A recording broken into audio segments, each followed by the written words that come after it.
Wow, you really weren't kidding when you said you wanted to do a deep dive on World War II. I mean, look at this. Yeah. It's a mountain of sources you sent. Right. Academic books, personal diaries, Yeah. even firsthand accounts. It's incredible. It is really something. I feel like we could spend weeks unpacking all of this. It really speaks to the lasting power of this conflict. Absolutely. I mean, it's been nearly a century. Right.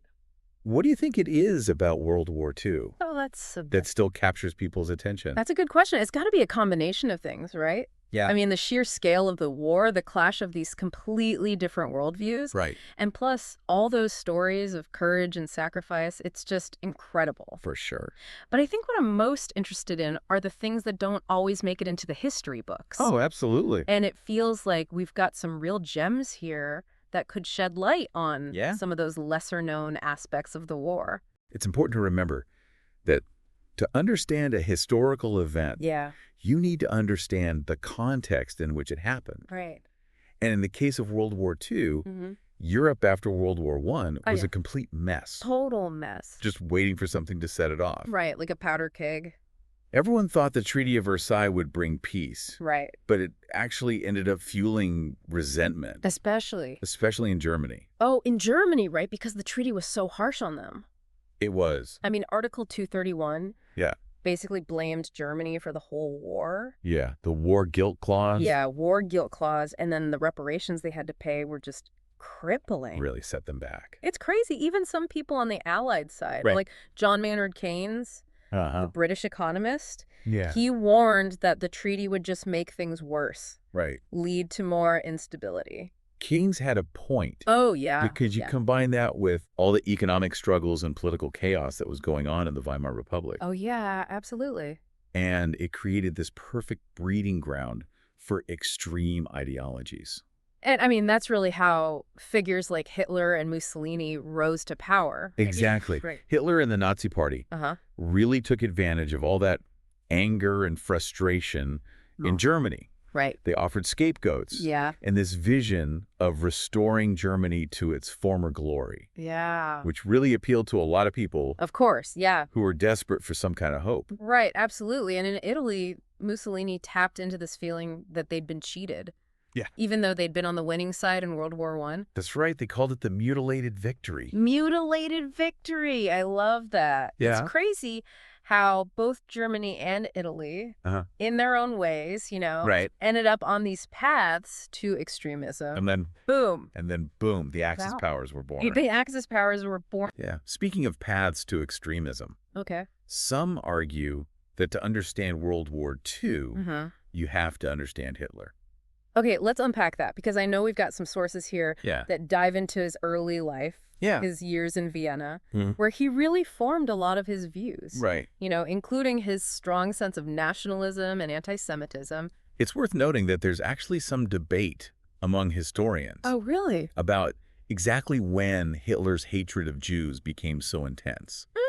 Okay. Some historians, like Richard J. Evans, believe it really crystallized after Germany's defeat in World War I. Okay. There was this idea floating around, the stab-in-the-back myth. Right. That blamed Jews and other groups within Germany for the country's loss. Oh, wow. It was a way to deflect blame from the military and the government. I see. So kind of like finding a scapegoat. Exactly. Yeah. To explain away this really traumatic defeat. Right, and it makes sense given, the climate at the time. Absolutely. Now, I am curious about this one source that mentions a pretty shocking detail. Okay. It says that Hitler was temporarily blinded by a mustard gas attack during World War I. It's a chilling detail. Yeah, you don't hear about that very often. No, you don't. It makes you think about, the horrors that soldiers experienced in modern warfare. Absolutely. And the deep psychological scars it must have left. Especially on someone like Hitler. Exactly. It really makes you wonder how that experience might have shaped his worldview. Yeah. And how it contributed to his really ruthless behavior later on. It's something to consider. Right. As we explore his rise to power. For sure. And, our sources also go into Hitler's early attempts to grab power. Right. Like the beer hall putsch in 1923. Yeah. That was a pretty chaotic event, wasn't it? It was a failed coup. Yeah. For sure. But the interesting thing is, it actually ended up boosting Hitler's public image. Oh, really? Yeah. He used his trial To present himself as this patriotic martyr who was willing to risk it all for Germany. Wow, so he really spun that to his advantage. Yeah. It's incredible. And then once he became chancellor in 1933, it's like he just flipped a switch. He did, yeah. Consolidated his power so fast. It's hard to keep track of it all. Yeah. The Reichstag Fire Decree, the Enabling Act, elimination of trade unions, all very calculated and effective. It's chilling. It is. He really systematically removed any and all opposition. Right. Creating a totalitarian state. You know what's surprising to me is that the Nazis were actually big on privatization. Okay. At least when it came to their economic strategy. Interesting. Seems a little counterintuitive. It might seem that way. Yeah. But it actually served their goals. Okay, so how so? Transferring state-owned industries to private hands actually boosted production and helped them rearm more quickly. So it wasn't about ideology. It was a means to an end. Yeah. Another tool to help them achieve their bigger goal. Which was war. Exactly. Yeah. Okay, so that brings us to Hitler's expansionist ambitions. Yeah. Starting with the annexation of Austria in 1938. Right. The Anschluss. Yeah. The lack of resistance during the Anschluss is striking. Yeah. It showed Hitler that he could basically just ignore the Treaty of Versailles and expand Germany's borders without any serious pushback. And it emboldened him. Oh, absolutely. Right, which brings us to the Sudetenland crisis, where Hitler demanded to take over parts of Czechoslovakia where ethnic Germans lived. That was a pivotal moment. Yeah. Because it's where we see the disastrous policy of appeasement in action. Right, with Neville Chamberlain, the British Prime Minister. Hoping to avoid war at all costs. Yeah. Basically gave Hitler exactly what he wanted. And the Munich Agreement, which was supposed to be this huge diplomatic triumph, it just emboldened Hitler further. It sent a dangerous message. It did. Give in to bullies, Yeah. and they'll just keep demanding more. Absolutely. Which set the stage for the invasion of Poland. Which was the final straw. It was. Yeah. That's when World War II officially began. Right, but before we jump into the invasion of Poland, one of these sources points out this conflict that was happening at the same time. Okay. The Soviet Union's invasion of Finland, which became known as the Winter War. Yeah. It doesn't really get as much attention. No, it doesn't. As some of the other events leading up to World War II. But it's a fascinating conflict. It is, yeah. Even though the Soviets had way more troops and resources, the Finns fought back so hard. They did. And they inflicted some serious casualties on the Red Army. They exposed weaknesses in the Red Army that the Germans would later exploit during their own invasion of the Soviet Union. So basically, while everyone was focused on Hitler's demands in Czechoslovakia, Stalin was busy pursuing his own expansionist goals. Absolutely. The geopolitical landscape was so complex. It's crazy. Alliances shifting, different interests competing. Right. It's important to understand that the path to war involved multiple players. Yeah. Each with their own motivations and goals. Absolutely. So, and then on September 1st, 1939, everything changed. Everything changed. Germany invaded Poland. That's right. World War II officially began. And that invasion was a brutal showcase. It was. Of what the Germans called Blitzkrieg. Oh, yeah. Lightning War. Lightning War. All about speed and overwhelming force. Based on what I've read in these accounts, the Polish resistance, while incredibly brave. Oh, incredibly brave. They just didn't stand a chance. No. Against the sheer might of the German military. The German military was a force to be reckoned with at that time. Oh, yeah. And what's even more shocking is that the invasion of Poland revealed this secret agreement. Yes. Between Nazi Germany and the Soviet Union. The Molotov-Ribbentrop Pact. Wait, seriously? Yes. There was a secret pact. It had a secret protocol. Oh, wow. That divided Eastern Europe between these two totalitarian powers. So Poland was caught in the middle. Oh, wow. And got carved up between them. That's a betrayal the Poles would never forget. A classic example of real politics. Yeah. Cold, hard political calculations. Right. No regard for morals. Right. It allowed Hitler to invade Poland without worrying about the Soviets coming after him. Uh-huh. And it let Stalin seize control of the Baltic states. Wow. And parts of Finland and Romania. It's just hard to believe that these two countries with such different ideologies could come together like that. Well, they had a common enemy. The West. They both saw this pact as a way to advance their own interests. Right. at least in the short term. In the short term. Of course, the alliance wouldn't last. Right, because they ultimately wanted very different things. Very different things. And this pact directly led to Great Britain and France declaring war on Germany. That's right. And that's when Europe was officially plunged into this global conflict. Right. And from that point on, the war escalated quickly. Very quickly. In the spring of 1940, Germany invaded France and the Low Countries. Another stunning display of their military power. It was. The Blitzkrieg was in full effect again. Right. The French had outdated defenses. Yeah. They were really banking on the Maginot Line to protect them. Right. But they were completely unprepared for the speed and ferocity of the German attack. Can you believe that France fell in just 6 weeks? It's remarkable. I mean, the world was in shock. It was a huge blow to the Allies. It was. It left Great Britain completely alone against this Nazi war machine. Yeah. That seemed unstoppable. That seemed unstoppable at that point. It did. Which leads us to the Battle of Britain. A pivotal moment where everything was on the line. Everything. Yeah, the Luftwaffe, the German Air Force, was trying to gain control of the skies over the English Channel so they could potentially launch an invasion of Britain. The sources we have really bring this battle to life. I mean... Oh, they do? You can almost hear the roar of the engines and feel the tension in the air as the RAF pilots so bravely took to the skies. They were incredibly brave. They faced these relentless bombing raids on their cities. And they did. But they held on. And they had this innovative system, the doubting system, that helped them coordinate their defenses. Absolutely. It's amazing. The Battle of Britain was a major turning point. It really was. The RAF, despite suffering heavy losses, managed to stop the Luftwaffe from gaining air superiority, prevented a German invasion, and proved that Hitler could be defeated. It really showed the world that the British people were not going to give up. No. They were determined to fight for their freedom, no matter the odds. Absolutely. It was an incredible display of resilience. And it also showed the incredible power of air power in modern warfare. It did. The Battle of Britain really demonstrated that control of the skies could be decisive. It could. It's amazing to think that the fate of the war might have been different if the RAF hadn't held out. It's very possible. Yeah, but then, while all this was happening in Europe, Mussolini's Italy decided to join the party too.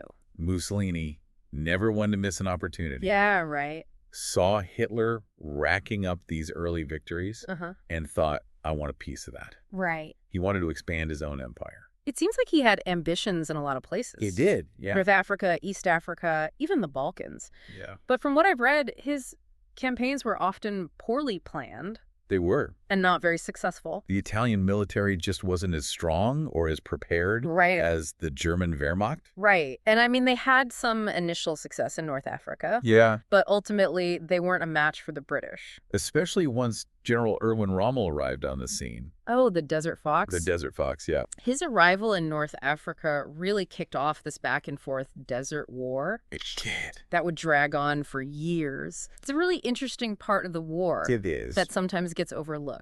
Controlling North Africa meant controlling access to the Suez Canal. Right, which was incredibly important for trade and military movement between Europe and Asia. Yeah. And then, of course, there's Hitler's decision to invade the Soviet Union. Operation Barbarossa, which began on June 22, 1941. Right. The largest military operation in history. It's crazy. It was the beginning of a conflict that would claim millions of lives and completely reshape the world. Our sources describe how the Germans were initially incredibly successful. They were. I mean, they just plowed through those Soviet defenses. Yeah. The Blitzkrieg seemed unstoppable. It did. The vast distances, the brutal weather conditions, the sheer determination of the Red Army ultimately took their toll. Yeah, one of the most impactful accounts we have is about the Siege of Leningrad. The Siege of Leningrad was one of the most horrific episodes of the entire war. Yeah, it really highlights the unimaginable suffering and resilience of the people who lived through it. Absolutely. The city was under siege for almost 900 days. Wow. People endured starvation, disease, constant bombing.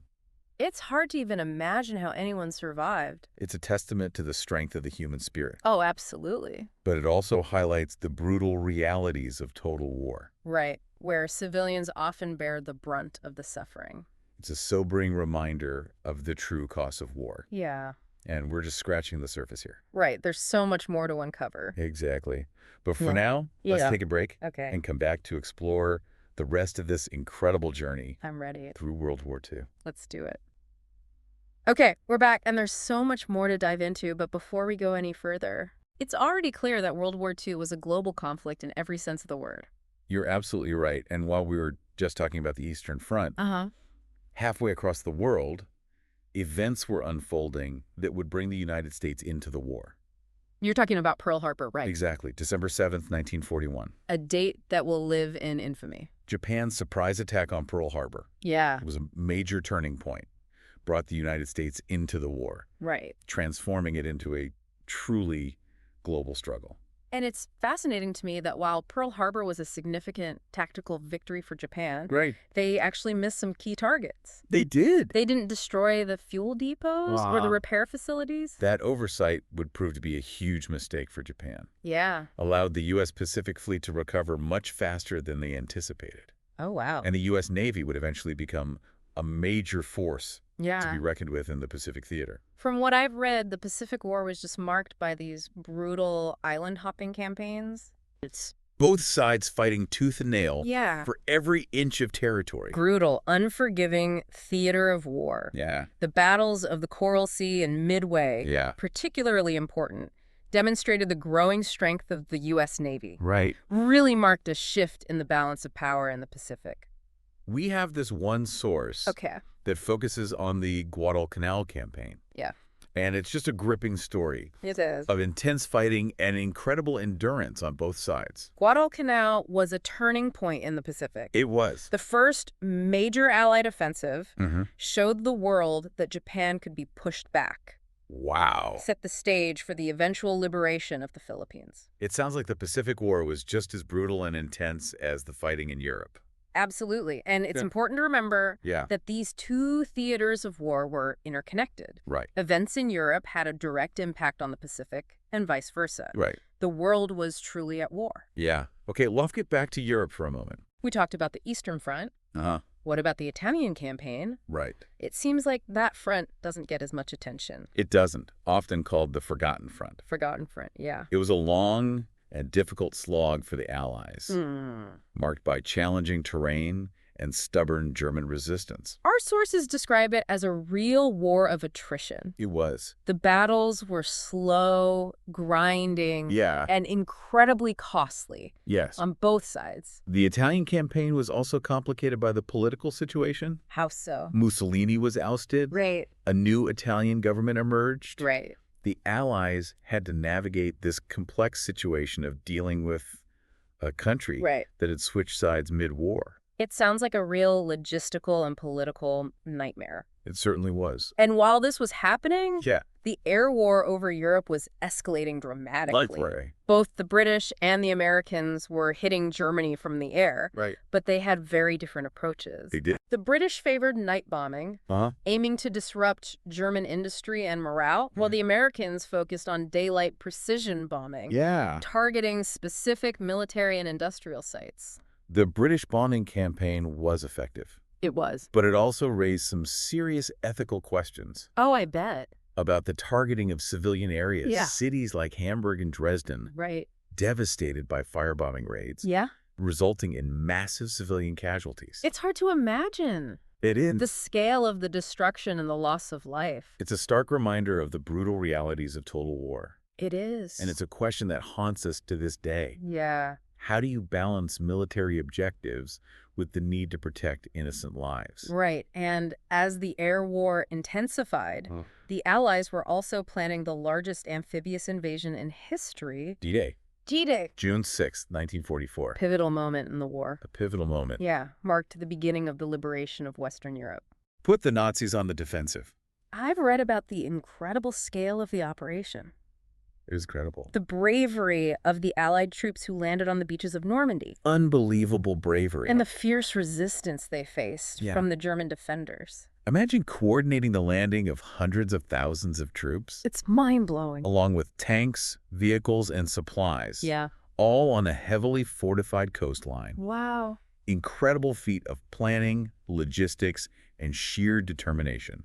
And the Allies also had this really sophisticated deception campaign. Oh, absolutely. That completely misled the Germans about the location and timing of the invasion. Crucial to the success of the operation. Yeah. They created this elaborate illusion that made the Germans think the invasion was going to happen somewhere else entirely. Wow. Bought the Allies valuable time and helped them gain a foothold on the beaches. And while the Allies were pushing inland from Normandy, the Soviets were launching their own massive offensive in the east. Operation Bagration. Operation Bagration. A crushing blow to the German army on the Eastern Front. Yeah. They shattered Army Group Center. Wow. And liberated huge swaths of the Soviet Union and Poland. It's another reminder of the sheer scale and ferocity of the fighting on the Eastern Front. It is. The Red Army was an unstoppable force at this point in the war. Absolutely. And the Soviet advance into Eastern Europe led to its own set of complexities and tragedy. Like the Warsaw Uprising, right? The Warsaw Uprising. That was a truly tragic event. It was. The Polish resistance hoping to liberate their city before the Soviets arrived. Yeah. They were left to fight the Germans on their own. Heroic but ultimately doomed effort. It is. The Soviets, despite being nearby, did not intervene to help the Polish resistance. Historians still debate the reasons for their inaction. It's heartbreaking. The Poles fought so bravely, but they were ultimately abandoned. They were. And the city of Warsaw was left in ruins. It's a stark reminder of the political complexities of war. Yeah. How individual lives are often caught in the crossfire of these larger geopolitical forces. Absolutely. It's also important to remember that the war's impact Yes. was felt far beyond the battlefields. It was. Our sources talk about the Bengal famine of 1943. Right. Devastating consequence of the war on civilian populations. The Bengal famine was a horrific tragedy. It was. Claimed millions of lives. Yeah. Complex event. Yeah. Driven by a combination of factors. Right. Wartime disruptions, economic policies, natural disasters. Right. But the war undoubtedly played a significant role. It's a reminder that war has ripple effects. It does. Extend far beyond the front lines. It does. Disrupts economies, food systems, entire societies. Exactly. It's a lesson we must never forget. Okay, so the war is raging on multiple fronts. Right. And both the Allies and the Axis powers are suffering heavy losses. Yeah. What happens next? Well, as the tide begins to turn decisively in favor of the Allies, we see both triumphs and tragedies unfold. The final push toward Berlin, the fall of the Third Reich, the horrifying battles in the Pacific, mark the closing chapters of this global conflict. Right. And the world, forever changed, will grapple with the aftermath for generations to come. It's a lot to take in. It is. But I'm ready to dive into the final stages of the war. Let's do it. There's still so much to uncover. Okay. And the stories from this period are both inspiring and deeply unsettling. Yeah. They offer a glimpse into the human capacity for both extraordinary courage and unimaginable brutality. Okay, we're back, and I'm still trying to, wrap my head around everything we've learned about World War II. I mean, it's just overwhelming to think about the scale of the devastation and the lasting impact it's had on the world. Yeah. So how did it all end? What happened next? Well, as the war entered its final stages, Okay. the Allies were pushing toward Berlin from the west, while the Soviets were advancing from the east. Okay. The Nazi regime was crumbling. And our sources describe these final months of the war in Europe Yeah. as just incredibly chaotic and brutal. They were. I mean, the Germans, even though they were facing inevitable defeat, they fought with this desperate ferocity that inflicted heavy casualties on the Allies. Right. The Battle of the Bulge, for example, Yeah. was Hitler's last desperate attempt to turn the tide in the West. It was a massive counteroffensive that caught the Allies off guard, but it ultimately failed. And after the Battle of the Bulge, the Allies crossed the Rhine River. Yes. Pushing deeper into the heart of Germany. That's right. It was... The fall of Berlin was really the symbolic end of the Nazi regime. And the city, I mean... The city was reduced to rubble by Allied bombing and that final Soviet assault. Wow. A stark testament to the destructive power of total war. It's amazing to read about the different experiences people had during the liberation. It is, isn't it? I mean, in Western Europe, the arrival of the Americans and the British was generally met with relief and joy. Yes. But in Eastern Europe, the arrival of the Red Army brought its own set of anxieties and uncertainties. Right. The liberation of Europe was a very complex event. It was. It marked the end of Nazi tyranny, but it also laid the groundwork for the Cold War, right, which would divide Europe for decades. Speaking of the Cold War, you mentioned earlier that the seeds of that conflict were really sown during World War II. They were. Can you elaborate on that a bit? Well, as the war was coming to an end, that wartime alliance between the Western powers and the Soviet Union began to fracture. They had very different visions for the post-war world. And one of our sources mentions the Yalta Conference, where Roosevelt, Churchill, and Stalin met to discuss the post-war order. Right. Sounds like a lot of compromises and concessions were made. There were. Some of which would come back to haunt the world later on. Yalta was a pivotal moment. It established the division of Germany into occupation zones. With Berlin itself also divided. Even though it was deep within the Soviet zone. And the agreement also addressed the future of Eastern Europe. It did. With promises of free elections that were ultimately broken by Stalin. Unfortunately, yes. So even as the guns were falling silent, the stage was being set for this new era of tension and rivalry between the superpowers. And as the Cold War intensified, both sides tried to expand their spheres of influence, leading to proxy wars in Korea, Vietnam, and other parts of the world. It was a scary time. I mean, it was. The threat of nuclear war loomed over everything. Absolutely. It shows how dangerous these ideological conflicts can be. And it underscores the importance of diplomacy. And clear communication between nations. Absolutely. Especially in the nuclear age. Especially in the nuclear age, for sure. Right. Shifting gears a bit. Our sources also highlight how World War II had this huge impact on society and culture. It did. I'm thinking about the rise of new technologies. The emergence of new social movements. And the ongoing struggle for civil rights and equality. Absolutely. The war accelerated technological advancements in so many areas. Like what? Aviation, medicine, computing. The need to win the war drove innovation. And led to these breakthroughs that would really shape the post-war world. It's interesting to see how the war, despite all its destruction, also spurred progress in some ways. Absolutely. And the war also led people to question traditional social hierarchies. And to push for greater equality. The civil rights movement, the women's rights movement. These movements gained momentum in the post-war era.